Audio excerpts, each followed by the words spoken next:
Is the audience there? Okay. Pause it. Ready? All right. Ever look into the night sky and wonder if there's something else out there? Well, I think there is. And today I'm going to talk about the history of aliens around the world, different types of aliens, and famous alien and UFO sightings. So, the history of aliens around the world. People who have studied aliens believe that they have been here for a very long time. There have been paintings and carvings that date back to 13,000 BC, and you can see 12 of them by an article by Evan Hoover on Blaster.com. Also, there have been recorded writings of people talking about aliens, such as a biography wrote by Alexandria's bishop in 373 AD. This document gives a biography of St. Anthony and describes a disk in the desert. There is a science devoted to the search for extraterrestrial intelligence called SETI Astronomy. You can visit their website at visitteamseti.org.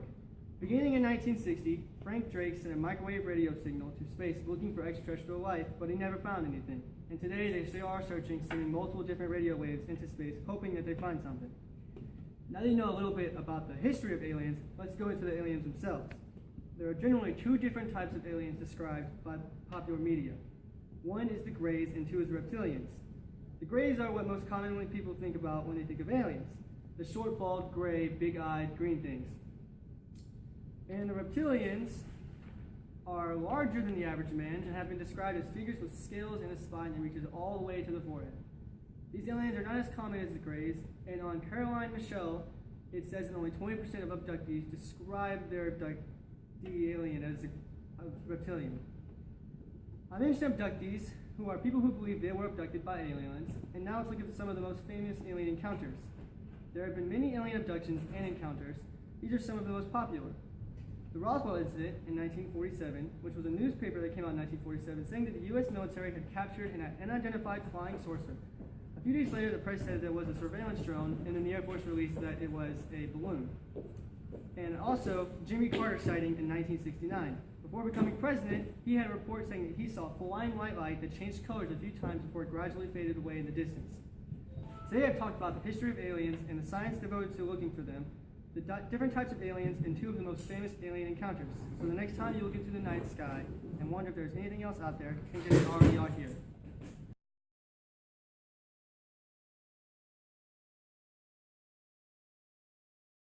The audience. As much as we hate to admit it, we all have a guilty pleasure. Mine being watching Keeping Up with the Kardashians. I've been watching reality TV shows for as long as I can remember. From Big Brother to Cops to Survivor, I know them all. Today I'm going to be talking about the phenomenon of reality TV.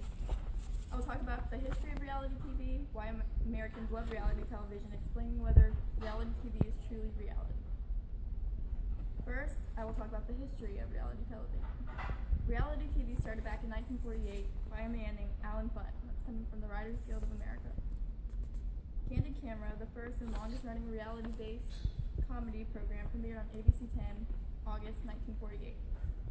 The format of the program featured footage taken by a hidden camera of everyday people caught in pranks, devised by the show's host, Alan Bunt.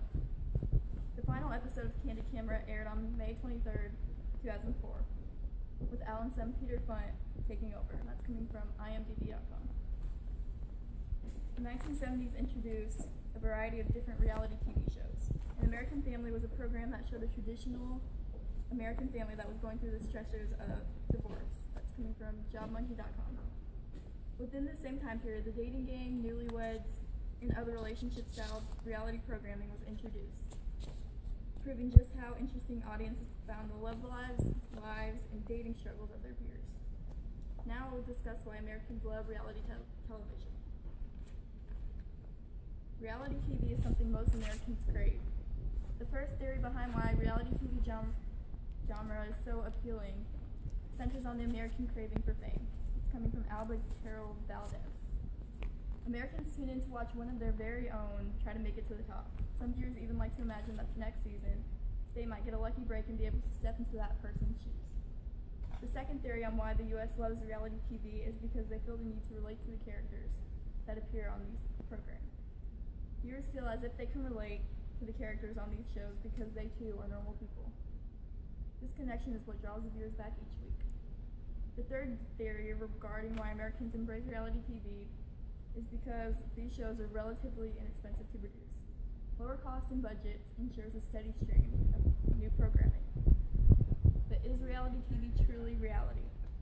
Reality TV has always been questioned to being true or not. While reality shows don't have a script, the producers do other things to make the show more interesting.